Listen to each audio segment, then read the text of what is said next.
আসসালামু আলাইকুম। কিছুদিন আগে জামাত ইসলামের মহিলা কর্মীরা তালিম করতে গিয়েছিল, বা ইসলামের দাওয়াত দিতে গিয়েছিল। বিএমপির কিছু চাঁদাবাজ, হ্যাঁ, তারা হচ্ছে তাদের পরে হামলা করে বা তাদের অকথ্য ভাষায় গালিগালাজ করে। যে তারা সবার ফার্স্টে বলেছে যে ইসলামের দাওয়াত দিতে আসলে নাকি হাজব্যান্ডের অনুমতি নিয়ে আসতে হয়। হ্যাঁ, হাজব্যান্ডের অনুমতি নিয়ে আসতে হয়। তারা তো অবশ্যই আসে, ঠিক আছে। তো বিএমপির মহিলা কর্মীরা কি করে চলুন দেখে আসি, হ্যাঁ, তারপরে বাকি কথা বলবো।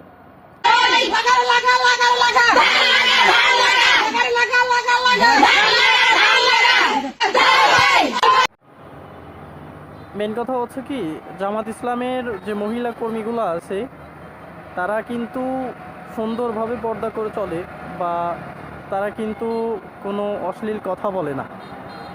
আর এদের দেখলে মনে হচ্ছে এরা বাজারের মেয়ে, ঠিক আছে, বা বাজারের মহিলা বলতে পারেন। ভাই, আমার কথাই কেউ কষ্টও নিয়েন না, ঠিক আছে।